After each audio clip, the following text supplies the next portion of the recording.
Hello সবাইকে, চলে এসেছি তোমাদের সাথে আর একটা নতুন মিনি ভ্লগ নিয়ে। সেদিন ছিল আমার দুটো ব্রাইডাল বুকিং, 27 নভেম্বর। তো অনেক লেট করে পোস্ট করছি। সেদিন আমি আর আমার মা বেরিয়ে পড়েছিলাম তাড়াতাড়ি মেকআপ করার জন্য লোকেশানে। তো আমি বাড়ি থেকে গিয়ে বাস ধরে নিই, বাসে করে আমরা বেরিয়ে যাই কৃষ্ণনগরের উদ্দেশ্যে, কারণ ওখান থেকে আমাদেরকে আবার আরও দুটো গাড়ি চেঞ্জ করে তারপরে যেতে হতো। আমার লোকেশান ছিল বাহাদুরপুর। তো কৃষ্ণনগর দাঁড়িয়ে আমি অনেকক্ষণ দাঁড়ালাম, দাঁড়ানোর পরে টোটো পেয়েছিলাম। বাহাদুরপুর ঠিক নয়, তার থেকে একটু ভেতরেই ছিল। তো প্রথমে টোটো করে আমরা বাহাদুরপুর যাই, তারপর ওখান থেকে আবার টোটো ধরে আমরা যাই আমার লোকেশানে। তো লোকেশানে আমি ব্রাইডকে কল টাইম দিয়েছিলাম 3টে থেকে 3:30।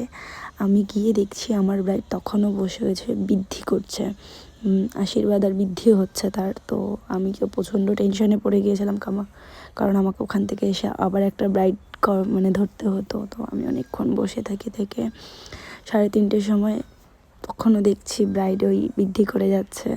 তারপর ব্রাইড এসে পৌঁছায়, তখন বাজে প্রায় 5টা। তো আমার আর সেইটা নেওয়া হয়নি সময়টা। তারপর আমি একবারে কাজের ভিডিও ছবি তুলে নিই কটা, ঠিকঠাক মতো আমি কটা ভিডিও নিতে পারিনি, কারণ যেহেতু আমাকে এখানে এসে আরেকটা ব্রাইড করতে হতো। আমি তাড়াহুড়ো করে ওখান থেকে বেরিয়ে পড়ার পর বাসে ধরে নিই। তো তার মাঝে কোনো ক্লিপ নেওয়া হয়নি, যেহেতু ভীষণ টেনশনে ছিলাম আমি যে আমি পরের ব্রাইডকে টাইম মতো ছাড়তে পারবো কি না।